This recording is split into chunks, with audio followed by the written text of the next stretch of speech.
Let me fix my lights. Hold on, let me fix. Finally, Yes. I am so apologetic for that. That's okay. I just had to lower my light. That's okay. We had to switch locations today and it was just a little mix up, but I'm sorry for having you wait so long. That's okay. But I'm really excited for tonight. Me too. How are you doing? I'm doing pretty good. I'm doing Yeah? pretty good. Yeah, ever Okay. since our pre-talk, I'm okay. Okay. So I just want to let everyone out there just know thank you for joining in to Candid Talks with E.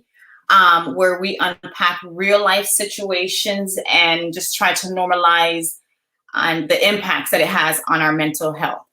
My name is Isa, and today I have with us Bjorn, Yeah. and he goes as Queen of Shade on Instagram. Yes. So you do your introduction first, and then we'll start off by just telling your story. Okay. Well, hello. My name is Bjorn. My last name is Dufault. I am known as the Queen of Shade on Instagram. Yes. And I have been the reigning Queen of Shade on Instagram for about 5 years. In 2018, I hit 21 million likes on Instagram alone, and my career was born, even though I had been working a long time before that. Now that I've said that, I'm also a recording artist. Okay. My music is currently streaming in 53 countries. I am doing pretty well for myself. I'm also a mentor, so I'm doing pretty well for myself. The reason I'm here tonight is because even with all of this glowing, these accolades and all of these things that I do, I want you guys to know that I am 38 years old as of September 29th, just passed, and I live with bipolar disorder type 1, acute anxiety disorder, and post traumatic stress disorder. So that is the what. Now, this is the why. Okay, so about 50 years ago, my family started in the projects. Under my grandmother's reign and my grandmother's life, um, my mother was 17 when she had me. My father was 28. Okay. Little did I know, my mother had bipolar disorder and schizophrenia. Okay. My father also has, I don't know if it's bipolar disorder, but it's something like that. I'm Okay. not really in close connection with him. But the reason why I'm telling you this is because we first need to understand that mental health and mental disorders are hereditary. Yes. They are passed. Mm-hmm. So in that situation, my mother came together, with my father, and they had me. I am the oldest of 4 children. Okay. And like I said, mental illness is hereditary. Yeah. So after that, I want to say in the middle of the 80s, because I was born in 1982, so late 80s, my mother got hooked on drugs. Okay. And I mean the hard stuff, everything. And my father, he was no longer in the picture. Because of his illness and where he was, he took his absence. But my mother started using drugs very heavily. And that was the bulk of my early childhood. I remember, the different men coming in and out of the house. I remember seeing her do drugs while I sat in the living room on the floor watching Disney, because she always put on Disney for me while she sat at the table with her friends Okay. and did drugs. I also was responsible for my siblings. I have 2 sisters under me and 1 brother. So I was a parentified child. I had to make sure all of them were all right. Eventually, as things do, what started as recreational for my mother became an addiction, Mm-hmm. and it spiraled out of control. And it got so bad that, things were sold out of the house, the clothes off our back, the shoes off our feet, the food in the refrigerator. We had nothing. And at this time, we did not live with my grandmother. We lived in a separate project. Okay. My grandmother, though starting in the projects, managed to go on and matriculate to Temple University. But before she did that, she went back and she got her associate's degree. Then she got her bachelor's degree at Temple. Then she went to something that was called Beaver College and got Okay. her master's. So Oh, my grandmother, at this time that my life was unraveling with my mother and drug abuse and addiction, my grandmother was coming into her own as a teacher. She became an educator. And what happened is, it's so funny because I've lived a lot of places. And I say this in therapy because I've had therapy myself for the last 12 years. I don't remember many of the numbers to the houses that I lived in okay. growing up. But that first number, 763-7255, Mm-hmm. that was my grandmother's number. Mm-hmm. And that number became my lifeline as Okay. a youngster looking out for his sisters and his brothers. I would call my grandmother repeatedly, Okay. constantly. And on the way to teach school, she would stop by and drop off huge pots of oatmeal with Cool. raisins and milk and sugar. Mm-hmm. And that is what we would eat. And I remember that continued for a long time. I want to just segue here and say my mother has been doing drugs for 25 years. She never kicked the habit. She had a stroke 5 years ago. And because of that stroke, her right side was paralyzed and she was placed into an assisted living facility. And Okay. she could not do drugs in that assisted living facility. Okay. So therefore, she is clean. Then. Mm-hmm. Back to what I was saying. Mm-hmm. So it became too much for me. I developed a habit. I developed stealing. Mm-hmm. I was stealing from school Mm-hmm. lunches, lunches to take home to my siblings. Mm-hmm. And that went on for a while until the school realized what was going on. And the school called my grandmother because one day I had to be taken out of school and taken to the hospital because all of the food that I stole, I didn't eat any of it myself. Because you're giving to your brothers and sisters. Yes, so I Oh, was extremely malnourished. okay. And when my grandmother got that call and had to go to the hospital, she then said, "This can't continue." Yeah. I was the first child that my grandmother took from my mother. It was the 80s, so there was no courts involved. She was Yeah. the grandmother. She took me. Mm-hmm. Um, I lived with her by myself, maybe for about 6 months, 7 months. Then my sister came, my younger sister under me.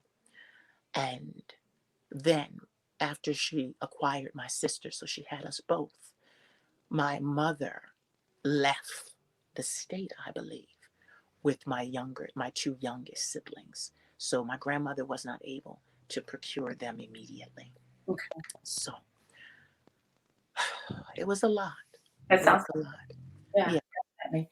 And if we can put a pin on that before we kind of move on to grandma. Mhm.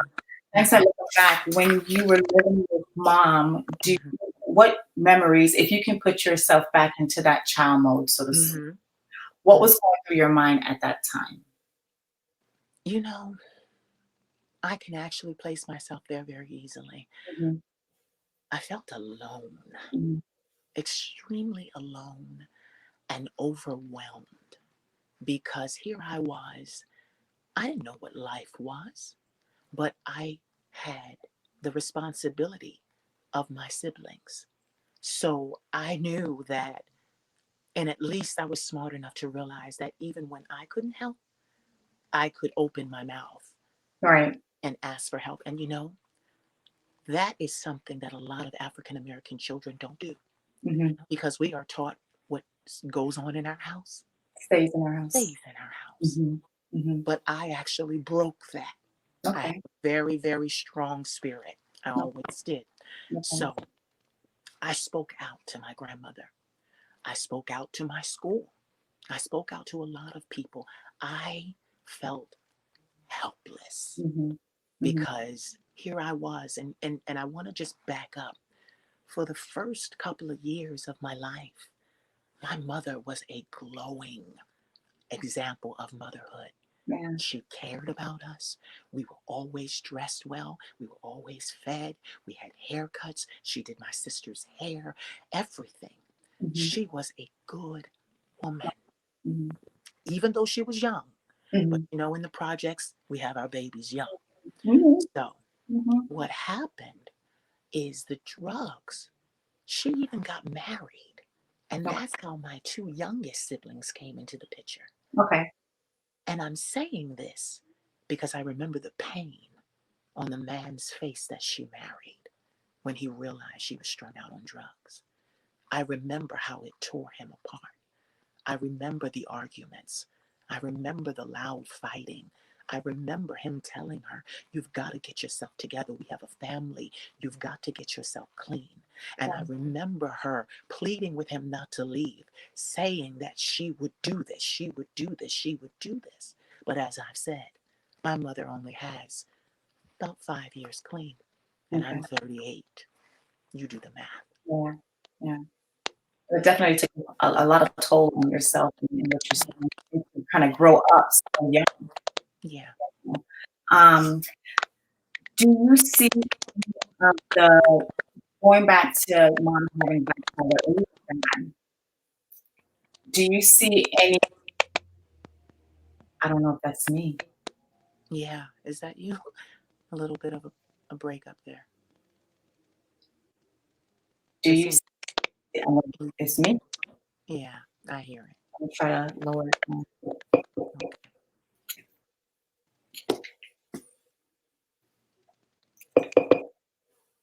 I'm not touching it, I promise. Technical difficulty. Do you see any of the, yeah,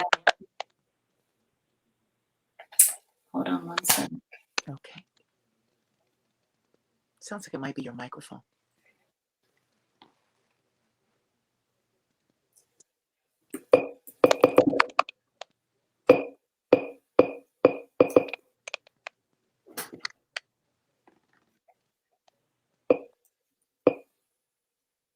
Hello. Oh, Yes, it's gone. better. Okay. You got it. No, I didn't. You got it.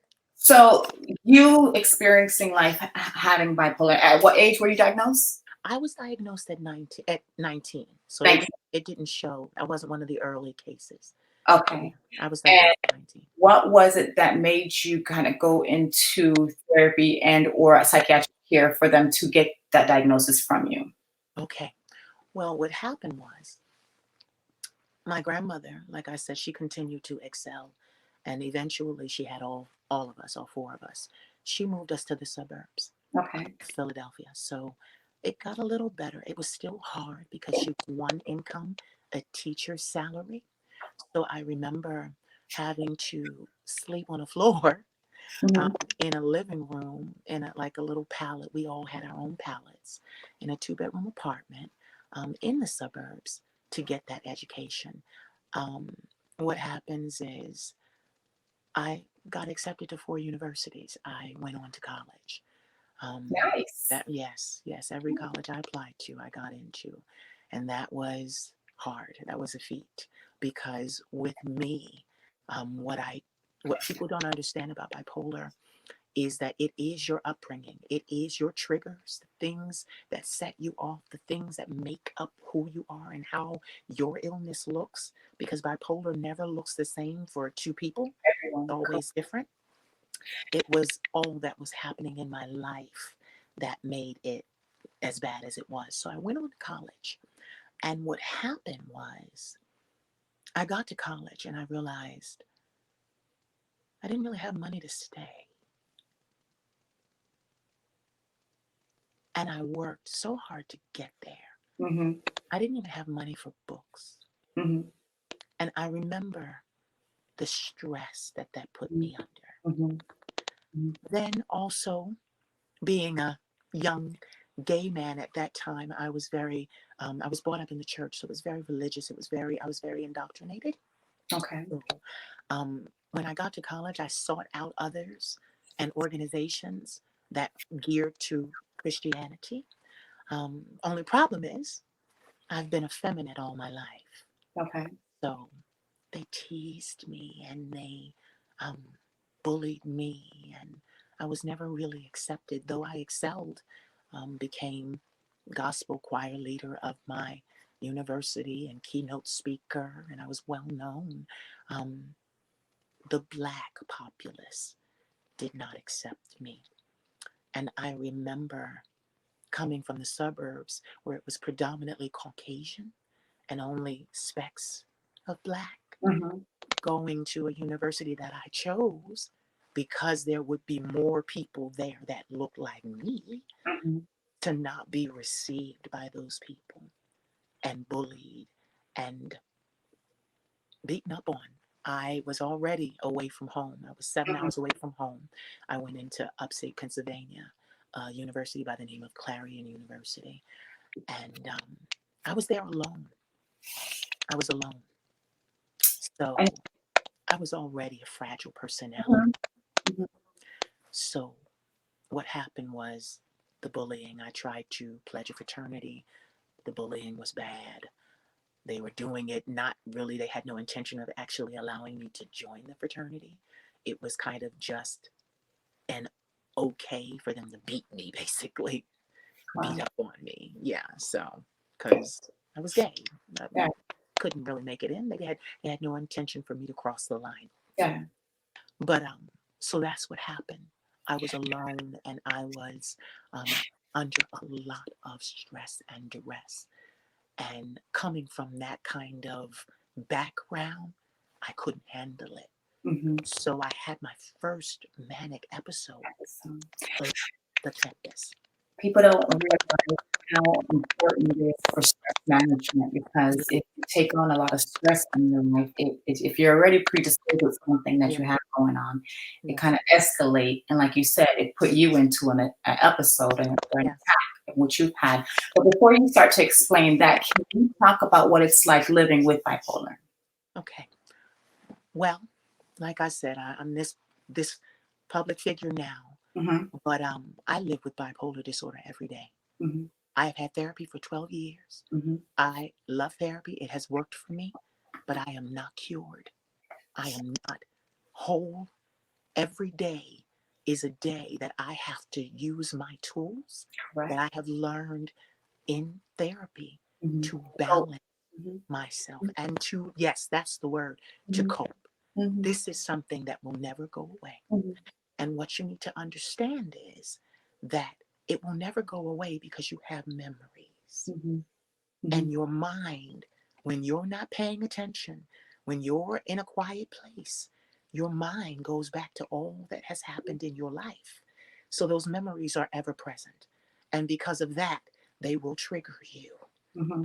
They will trigger you no That matter what you do. subconscious factor that I talk about Yes. a lot, that a lot of people don't Yeah. kind of key in on, the subconscious, and we're Yes. so much we're Hmm. so focused on the conscious, but not Exactly. understanding how powerful the Yeah. subconscious is as well. Yes. And like you said, at any given point, whether you Hmm. feed it good or bad, at any given point, it comes out, Yep. when you least expect it. And it can Hmm. come out in forms of anxiety, it can come out in Hmm. forms of I have severe, fear, I have severe. anger. Hmm. Hmm. Rage, Yeah, rage, yeah, frustration, all of those things. and And everyone's different, you yes, know, everyone is different. And then it depends on what you do with your with life. it. Mhm, You mhm, know, mhm, I have a very stressful job. mhm. I speak and I do these inspirational videos. I have over 20,000 of them. They're available on Instagram and on my website. Okay, But I speak out of myself, okay. like Does that leaving. help you to cope? Yes, Yeah, it was okay, actually my psychiatrist that suggested that I use my talents. I've okay, always been good at balance, if you understand, okay, and for others, balance for others. okay, I have just, and I must admit, it wasn't many years ago that I learned to balance myself, okay. but it wasn't that long ago. Yeah. I'm good at being the voice of reason, Mhm, mhm, the voice of inspiration, mhm. but As my friend, one of my friends, his name is Victor, he always says, he'll call me and he says, "Friend, I'm checking on you because you're strong." And nobody ever checks on the strong. That's really key. Hmm. No one checks on the strong friend Hmm. because they think they have it all together, you Yeah. know, And and I everybody takes from them instead of giving into them. and I don't. It's a It's daily good struggle. that you brought up though that the stressors that you've dealt with in college because I've seen that a lot of cases where college is such a important factor in one's life, and but it's also so stressful, you know. Hmm. And if you don't Hmm. even know that you have these disorders Hmm. or illnesses, then it triggers something in you that might spike at the very first time. You had no clue that you had behaviors and traits prior to, but because you didn't get any help or didn't go to therapy to get treatment, Hmm. or psychiatrist, you didn't know you had it, you know, Hmm. and that's part reason as to why I'm like grateful for you just kind of explaining your story, Hmm. so to speak, because Hmm. sometimes people don't even know that they have these disorders. But another portion too is the stigma that is held so high in our communities that we kind of don't want to even get help Hmm. if we think we do, or we don't know how to get help, or Hmm. the access is not available. So it's so many factors contributing to, you know, one kind of understanding one what mental health is and dropping that stigma. Yes. I was one that did not know I had it. Yeah, I never knew what my mother had. I correct. never knew what my father had. I didn't grow up with them. I was taken from them to shield me, but I didn't know. That's what I was asking you, I think, before our my audio went crackling. How did Mhm. you know to go to the doctor then? You said you were diagnosed at 16? 19, 19. 19. How Mhm. did you know what happened or transpired for you to go see a psychiatrist then? Okay, here we go. Here we go. So, like I said, the stresses at college, Okay. I couldn't handle them. I'm a very delicate person. I've always been a very fragile personality. I've always been that way. Okay. Strong, strong, but fragile at the same time. Okay. What happened was I was buckling under this pressure. Mhm. I also had a relationship at that time with a man who was not openly gay.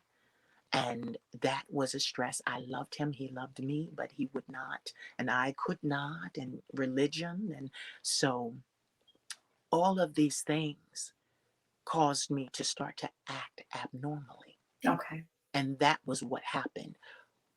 The, the point of this is this: when I left, the college held kind of think tanks with the Black students, trying to figure out why no one realized I was in trouble, because I had a manic episode for 5 months. No one knew for 5 months that I was sick, because I am naturally a happy go lucky, smiling person. Let's talk about that manic. What Mhm. does that look like? And more importantly, what does that look like for you? For me, I can actually go through it. Okay, so what did I do? I did things like everything was spur of the moment. I felt like I was flying. I would do extraordinary things. It wasn't like I was doing psychotic things. I Mhm. was doing extraordinary things. I just wasn't sleeping. Mhm. And then not sleeping Mm. would go for months. I didn't sleep for months, literally up. And because I was doing that, my brain, what was already fragile, I was on Yeah. constant Go. hamster wheel. And my thing is, I've always been a creative.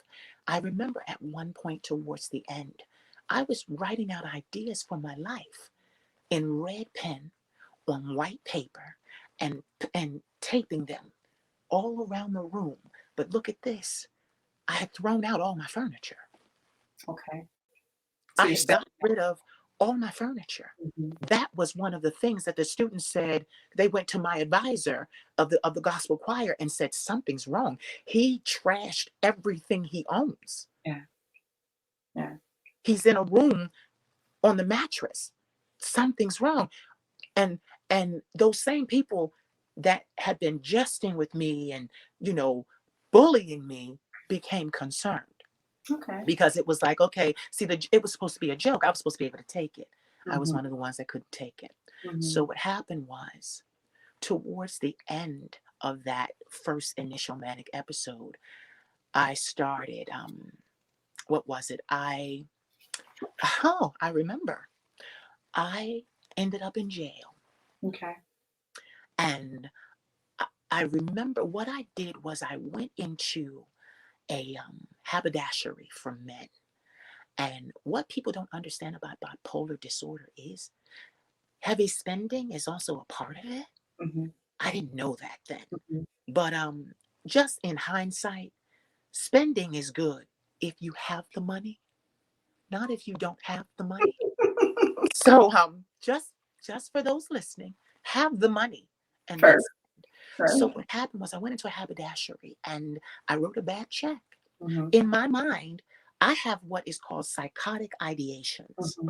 So I lose touch Mm-hmm. with Yeah. my reality. In my reality, I was what you see today. I was wealthy. I was this. I was that. I was glamorous. Mm-hmm. It's just that at 19, I wasn't really those things. It was all in my head. Mm-hmm. So I went into this haberdashery and I picked up very expensive things. And because I've always had the gift of gab, I spoke to the salespeople, the men, and they thought nothing of it. Took my check, Mm-hmm. walked out of the store with the bags, walked around the store side, and dumped everything that I bought in the dumpster. That's what saved me from 12 years in jail Because they received their merchandise because they realized, okay, at an issue. this is not normal behavior. He bought all of these things, but he literally, the store clerks actually said and vouched for me to the magistrate. He walked out of the store, walked to the dumpster, threw all of the clothes in the dumpster, and walked away. Mm-hmm. So it was things like that that got me noticed. People started to notice something's wrong. Okay. I then ended up on a suicide watch. Okay. And what happened was my advisor, the advisor of the gospel choir, she then called my grandmother. And my grandmother was actually teaching prayer. And she said, "You need to come. Your grandson is in trouble." Yeah. And my grandmother literally had to go to her principal. And he overheard the conversation and he said, "Go. He's a beautiful mind, but he's in trouble. Go." So my grandmother drove the 7 hours and they kept me in a holding cell. So they took me out of the jail and they had like these glass holding cells and it had a bed in there. And that's where they kept me until my family arrived.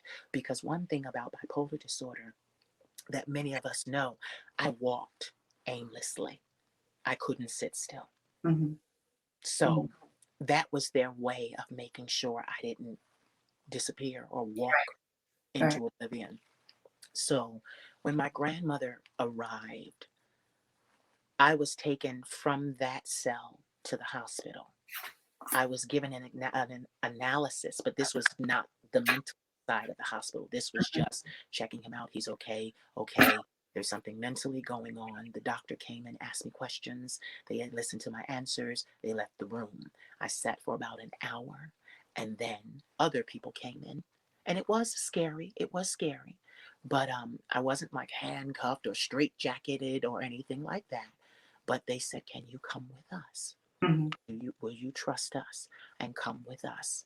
And because my grandmother and my uncles were present, they said, Yeah. trust them, Bjorn, go with them. They took me to an ambulance and I was placed in the back of the ambulance and taken to a mental health facility where I was given a further analysis by two doctors. And it came back then the diagnosis: you are bipolar, type 1, you have post traumatic stress disorder, you have acute anxiety. Now, go ahead, go ahead. Well, I'm going to take it somewhere, so finish what you're going to say. That was it. No, go ahead. There's So more. let's talk about the PTSD. Yeah. Where did that stem from, in your opinion? My childhood. Mm-hmm. And you have to also remember, growing up for me, around Caucasians, I was fine. Mm-hmm. My own people did not accept me because I'm an effeminate black gay man. Mm-hmm. I was bullied very badly. And I mean physically, punched in the face and done all kinds of things to me. I actually chased home from school and bloodied and, all of these things. were actually done to me. So it wasn't easy because, I have men that I am acquainted with now that they're just like, they're not like me. They're more masculine. They have the ability to hide. Mhm. And I just never had the ability to hide. Everyone knew. And then you have to understand something. This bullying just didn't happen there. I was part of a family church. Okay. So What? the church, I was a child. The Mhm. church, adults Mhm. bullied me Mhm. about homosexuality, Mhm. and I was a child. Mhm. I remember one of my most vivid memories is when a preacher came into town, and I was a young thing, maybe 12, 13. He saw me in the crowd. He came down off the pulpit. He grabbed me and he threw me on the altar. And then he pressed his hand down into my back and said, "You need the masculinity of God because you're too effeminate." My family had to be taken out of the church because they wanted to fight. But he embarrassed me like that. Did you always know that you wanted to? Did you always know in your mind? So we didn't talk about a subject yet. Right. Okay, Right. so let's talk I about hear. that first, and then It's looming. It's looming. I We know a little gotta bit get of to. that yet. So yeah. So go ahead. Okay. Yeah. Well, what you call me, I am a transvestite. Okay. Most transvestites happen to be straight men, Caucasian men most of the time. They like women's clothing. They like to dress. They like to adorn themselves. I'm a transvestite. I Okay. am very much an African American man, Man. but Okay. I am what you call two spirited. My masculinity and my femininity exist in one body. Okay. So that's the side of it. So I identify as a gay man. Okay. But it's we haven't talked about this. Okay. I am a part of an elite community, Okay. the fashion community. Okay. Um, After I started to get myself together, I was given the opportunity as a young person at 22 to voyage to Paris, France to model. Okay. That was the first place that I learned you have a very androgynous look. It's not the men's clothing that you should be wearing. Your body is petite and you're tall and you're lanky. You need to be wearing women's clothing. So I learned then how to adorn myself. And in the fashion community, it is what it is. They Yeah. don't judge Yeah. because they're used to Yeah. the designers, the models, the photographers, all being gay. So it was like, oh, okay, well, welcome. You're one of us. Do this, wear that. Mhm. But a lot of my mania and manic episodes, because I had several. I had Mhm. one in Paris that was very, very large as well. And I spent 2 months in a hospital there Okay. because Were you yes, on medication then when you had? I was prescribed medication. I would take the medication until I felt good or Okay. felt okay, like myself, and then I would stop. Ah. Okay. Okay. So that's what kept me Mm. spiraling. And it's something a lot of people do. They feel like they're in Mhm, a space where they mhm. feel okay I now. They take my medication regularly now because I've built this empire and I can't afford to, you know. But even in Paris, I never had a desire to be a woman, if you understand. I have dysphoria. I'm not in the wrong body. I'm giving respect to the transgender community right And now. that's the difference though, Yeah, right? there's a Okay. because Just to transgender, understand better. yeah, the transgender community, they actually believe that they are in the wrong body or that they need to, that they are actually the opposite sex. This goes Gotcha. for men and women. I'm not the opposite sex. I Okay. don't believe that I am the opposite sex. I love me. It's just that this appeals to me. Okay. And that's what it is. Okay. Okay. Now, did you always know at a young age that you were gay, or did that happen later on in life? And Well, 'cause we come everyone's story is kind of different, and then the beliefs too that one is born that way and one from. is not. So you tell me your side of the story on that. Oh, well, this is good. I'm glad that you reminded me about this because, like we said, post traumatic stress was always a thing with me. Stress, stress, stress. I would carry it in my spirit. When I was younger, I would say I knew that I was gay at about probably 5 years old. Unfortunately, later when I was 8, I was molested by a grown man and I was raped by a grown woman. So I had both. So it wasn't a situation where they say, oh, because a man touched you, you're gay. No, no, no. I knew before then that I was gay. Okay. Didn't make it easy for me, but I knew. Okay.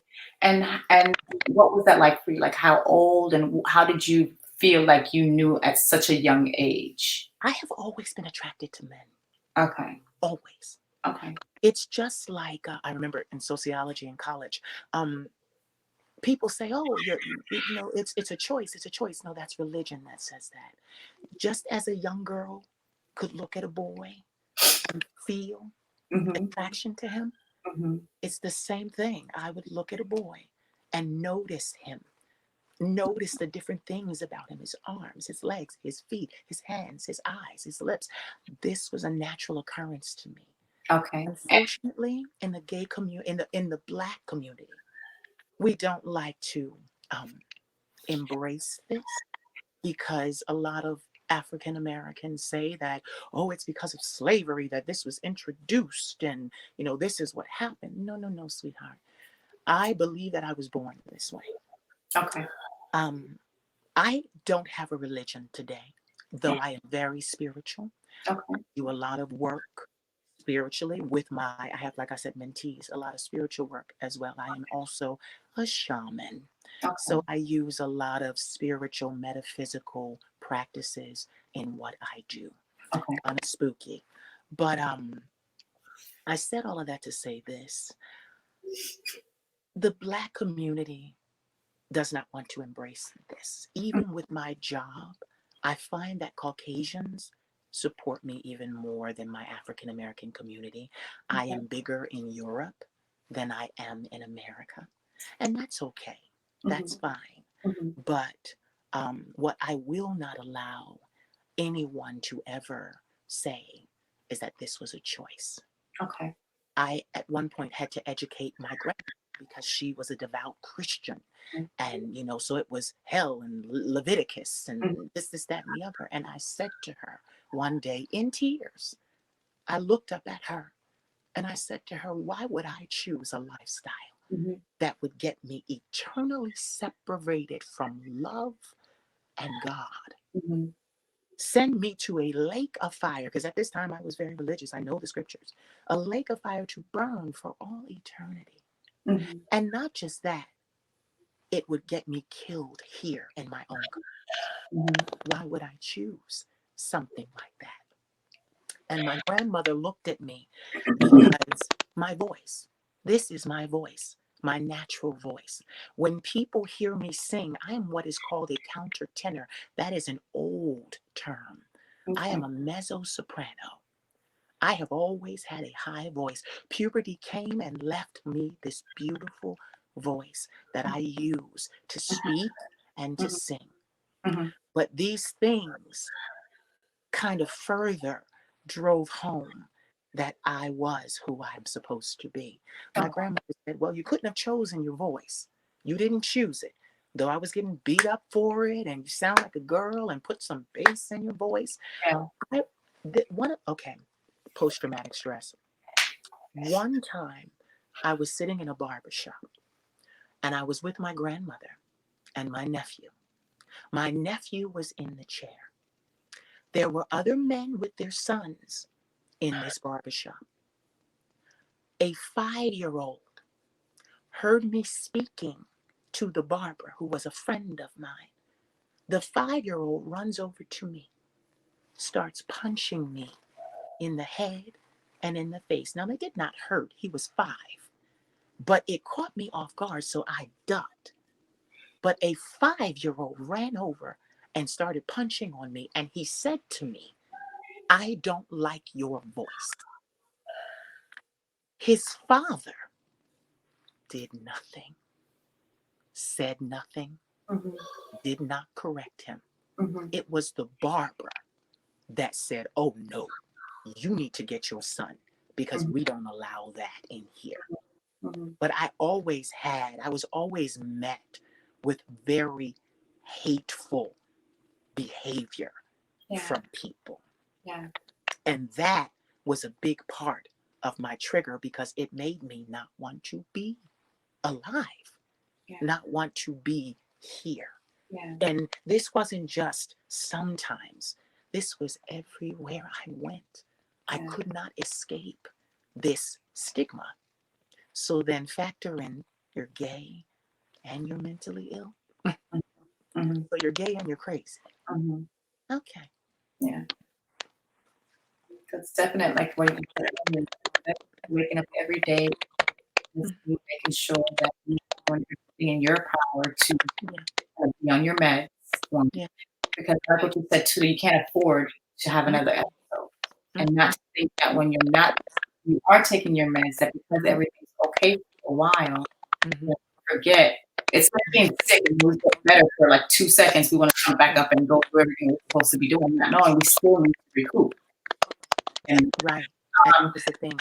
I work tirelessly. So I drain my tills. I work until there's nothing left inside of me. Like I give so much. But that's because of all of the hate that I have received in my life. I try to do like balance it with a lot of love. So okay.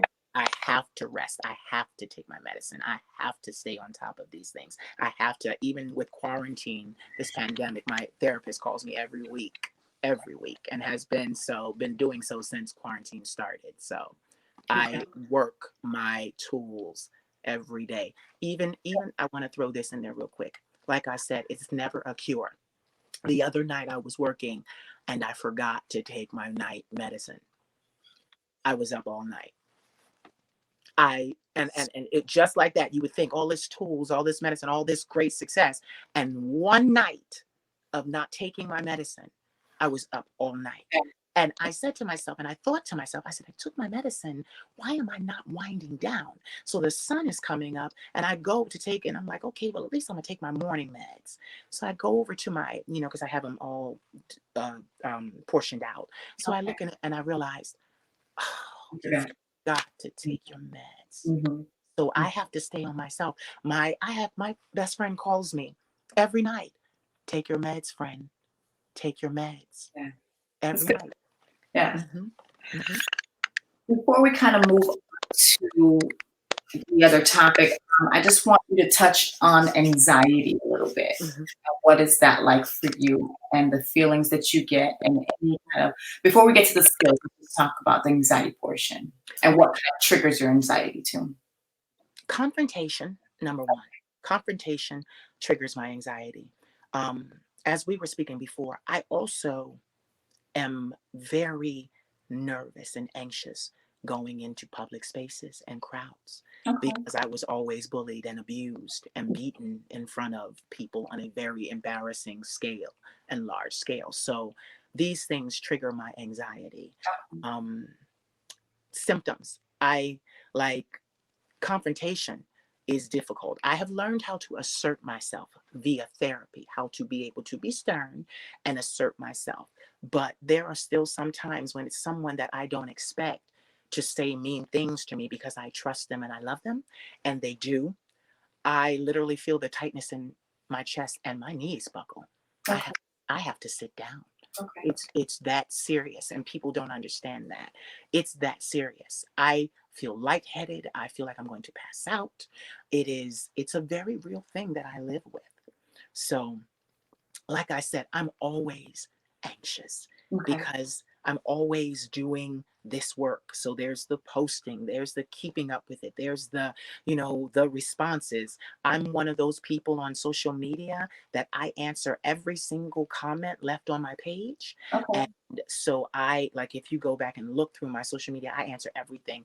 If it's negative, I remove it. So I'm doing my own damage control. I'm creating my own space of positivity. Okay. So that takes a lot of work. But what people don't realize is you still have to read the negative comment before you remove it. Yeah. So you read it, and it gets past, sometimes it gets past your eyes and hits your heart, and you're Yeah. like, wow, Yeah. really? All of that? All of that? Really? So yes, like I said, tightness of chest and shortness of breath, and it doesn't it's not a good thing for me Because I'm a singer. Okay. So, if you know about song and singing, you need to feel completely relaxed to be able to emote your music. I have 3 albums. I've sang my heart out, but I get very nervous when I have to give live performances. I'm able to do them, and I have been able to do them in recent years. The Okay. first live performance I gave was in 2018 during Fashion Week in New York City. No. But that's because a friend asked me to do it. I Okay. felt comfortable. I felt safe. I was in my element. So I performed and I sang. And even though that happened and I did a great job, I one thing that we need to talk about is the negativity that people place in your head. You have to constantly work that to get that out. So you're constantly working your tools. So what I did going back to this segment, I always hide. I hide Okay. in everything that I do. Okay. I hide. Even now, I have always been on the internet. When I wasn't back in Paris, I was modeling. But since then, because Paris and the embarrassment and having to have, I had no money to get home. The U.S. Embassy had to loan me money to get home, and it was after 2 months of a hospitalization demanded by the police. There was a lot. There was a lot. Mm-hmm. So I just the internet is what I do, Mm-hmm. and I'm safe here. Mm-hmm. And my thing is now I'm at a level in my career where everybody is inviting me to come do this and come do that. Okay. And I take some offers because I feel like I can do them, but I will always be a person who is very private and Okay. not a spectacle. I had like I said, I deal in metaphysics as well. So I had a celebrity psychic do a reading for me in January, and he asked me. He said, "Does your fame scare you?" And the reason why he asked that is because, like I said, in 2018, I hit 21 million likes on Instagram and my career exploded. But Okay. he said, "Does fame scare you?" And I said, "Yes," because people, you don't know what people, especially doing this, you don't know who knows you. You don't Mm-hmm. know who doesn't know you. You don't know if they like you. You don't know if they hate you. You don't know if they're behind the screen sending hate your way. And I've Mm-hmm. had other things happen. I've had people that are in positions of power try to end me, is the word, because they were jealous. And so I'm always dealing with these things. So my anxiety is something that I have to monitor daily. Of course. And in order to do that, a lot of times I think that's key, and it's something that I talk to my clients a lot about. Is just kind of monitoring your energy too, and what yeah, you focus your energy on. yeah, And you said it earlier about blocking any negativity, no yeah, matter what it is or who you are. yeah, Negativity is nothing that's going to help us in any way conducive to our progress. So yeah, totally knocking them out and eliminating the negative portions and leaving room for positivity and positive yeah, thinking and positive affirmations and the yeah, self-love and self-care. That's what right. builds us to loving ourselves and being more confident, and just having that confidence, so to speak, And these are tools. What you're saying, self love and care and all of these things, these are the tools that And you that's what I was that are going to taught. ask Yeah. you your next question. What are your tools that you kind of carry in your kind of imaginary backpack, so to speak, to utilize when you need so?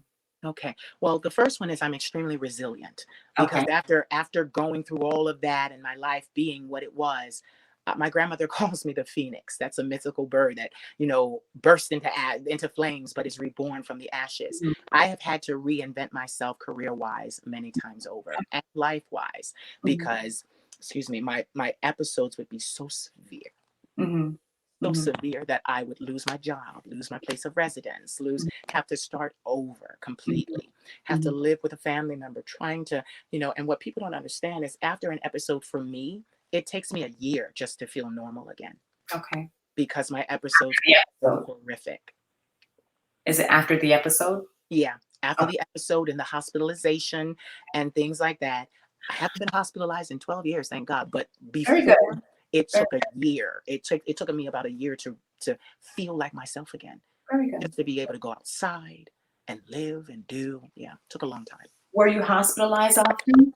A lot, a Okay. lot. I was hospitalized first, like I said, Oil City, Pennsylvania, then in Philadelphia, then in Paris, then in Philadelphia again. Like, yeah, a lot of, a lot of New What would York. Yeah. what would you say to someone watching who I've asked you to explain your symptoms Hmm. through each diagnosis, like the anxiety or the PTSD Right, or being bipolar, right, and even your suicidal ideations right, for a reason, because a lot of people, they're not in treatment right, and don't, and the stigma again is still high, so they don't want to get treatment, but they're right, living like this every day right, without medication right. and without any therapy and without treatment. So what would you say, would you give advice to someone who may have signs, traits, or symptoms of a mental illness and or disorder to go and get help? Well, what I would first say is, sweethearts, it's not your fault. You have to deal with it, but it's not your fault. Mhm, So remove the guilt, mhm, because that is what is there. It's guilt. Why am I not like the normal people? Why do I can't believe this is happening to me? Why me? Why me? Why me? Get rid of the guilt. okay. And then what I always, and like you said, my tools, one of the things that I use the most, be kind to yourself. Mhm, Be kind to you. mhm, See about your needs. See, I was always told, because I was very ambitious, that I was self centered and self absorbed. My family, jealousy, they said those things to me. So I never wanted to appear self absorbed or cocky or, full of myself or vain. yeah. But what I realized was, it is not vain or self absorbed to take care of yourself Mhm. and to place your needs above everybody else's in your life. And you need to. I have learned to take the best care of myself. I come first. Yes. Why? Because this belongs to me. Mhm, So mhm, if you are wondering about whether you should get treatment and whether or not it's the right thing for you, my first thing is, don't listen to what other people say. Save your own life. You've got to participate in your own rescue. Go talk to someone. mhm, See what they say. I did not get a handle on all of this until I finally got into outpatient therapy. Now I'm 38. I was diagnosed at 19. I've only had therapy for 12 years and been taking medicine for 12 years. So all those years before, think about it. yeah. I was, it is, it's so bad to be out of control. I remember I was in therapy and I was complaining about the anxiety. And I was telling my therapist, and I'm like, I'm having severe anxiety and I don't know why. And it never goes away. And we're meeting every week. And she's like, is there any change this week? And I'm like, no, no, no, it's no change. And then she looked into my chart and she realized, oh, you take a medicine for your anxiety and you haven't had it since you left the hospital last in 2009. Mhm, And I'm like, and she's like, so you've been walking around trying to deal with your anxiety for about 4 years, that was, yeah. and wasn't taking the medicine. Medicine is not for everyone. There are other ways you can do it. I'm not saying that it has to be medicine, but for me, medicine worked. It Okay. worked for me. I have people in my family, and this is something else I want to say. My family now, I'm the only one that has had therapy, Okay. but mental illness runs rampant through my family. Okay. It runs rampant. My siblings, bipolar disorder, post traumatic stress disorder, borderline personality disorder, schizophrenia. Mhm, My siblings, I'm the only one that has had therapy and has risen to this. mhm. I don't even speak about them a lot because I want them to have, people to be kind to them. Yeah. My family, my aunts, my uncles, all, my grandfather, all mentally ill. How are you now? How are you today? As far I, as you know what's so funny? I am so good today because I shouldn't be sitting here. I shouldn't be sitting here. but I am. Mm-hmm. So that is where I live every Okay. day. I am grateful to be alive, grateful. What you have to understand about these diagnoses is they get ugly. My psychiatrist first asked me because I was gay. The first time I walked in her office, she did a blood test and a urine test. She said, because what you don't understand is most people with bipolar disorder, they go and go and go, and they're free with their bodies. They have a lot of sex and they end up with HIV Mm-hmm. and on drugs. Mm-hmm. And I had a lot of close calls myself Mm-hmm. because when I was manic, I would have these cravings or these addictions that could have cost me my life. Yeah. So today, I am very well, but thankful and mindful of where I've been. The whole life of fame and stardom does not appeal to me, Mm-hmm. not the traditional manner. I have become famous doing what I do, and that Okay. is simply sharing my life because I wouldn't be who I am today without it.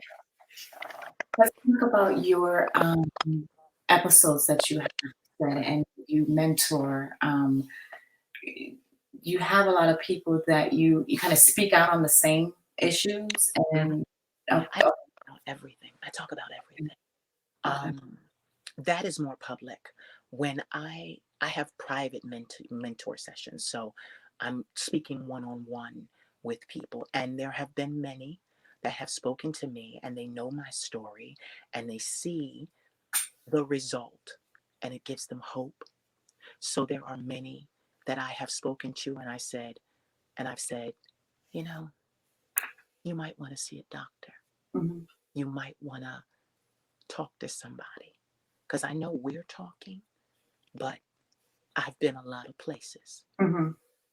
I now let them know it sounds like you might need a little more help than I can give you. Mm-hmm. And many, one of my best friends, I actually from my house, you know how I do from my tower. I actually he lives in upstate New York. I actually called the hospital and got him in. Like I literally called the hospital. He's up there. I knew something was wrong. It just wasn't right. And I'm like, okay, you're cutting on yourself. You're doing all of these things. And you're a gorgeous, muscular man. You show up to the world as being all right every day. You need to go get seen. He today has a mental health diagnosis and is on his road to learning how to live with it. And notice I didn't say road to recovery Yeah. because we never recover. Mm-hmm. This is for life. You just learn how to live with it and cope with it better.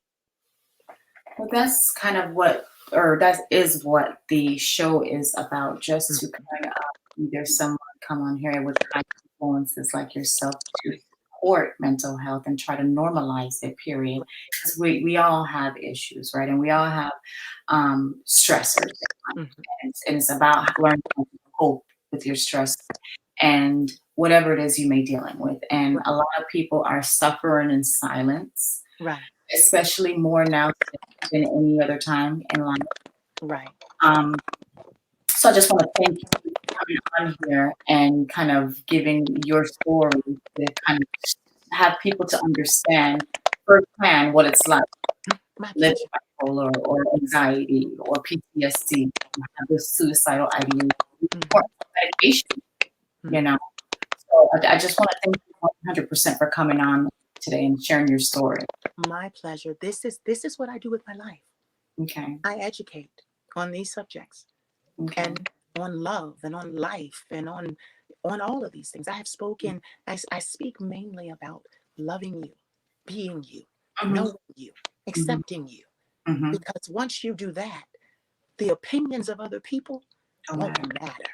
Mm-hmm. And if they don't matter to you anymore, you'll go get the help. You'll see a therapist. You'll have the kahunas, the balls, the gall to Mm-hmm. go and do it because you won't care what your Mm-hmm. mother says, what your Mm-hmm. father says, what your brothers say. Oh, you don't. That's Caucasians. Oh, go get therapy. Not us. We're fine. We muggle through. I heard all of that, and they were wrong. Mm-hmm. But I had to get something inside of me to be able to say, you know what? I'm not listening to these people. This is Yeah. my life, and I'm suffering. And Mhm. that's the thing. I'm suffering. I'm in my home crying alone. I'm in my home stressed out. I'm in my home can't get it together. I need some help. Yeah. And another thing I would say is when I went to therapy, be open. Mhm. Be open. I'm never guarded like that because this is what I do. This is who I am. Day one in therapy, I went in there like, this is me. This is what I do. This is who I am. I participated in my own rescue. And I that's had several therapists. They changed, and when they changed, I picked up with the next one. This is this. This is that. Did you read? Okay, read the file on me. Okay, well, this is where I stop. And It's keep really going. key because a lot of people come into therapy thinking that we're supposed to fix them. Mm-mm, We don't. mm-mm, There's no magic tools. mm-mm. There's no magic one. There's no magic. No. Magic is in yourself Yeah. and you doing the work. And I'm glad you Yeah. said that and pointed that out because a lot of people just come in there. I have this. What's wrong with me? And fix me. I'm like, Right. And it's like, no, you have to do this. You have yes. to do this. And it's a process and it takes Yes. time. Took me And 12 years. yeah. And no hospitalization since then. None. Very good. Very good. Yeah.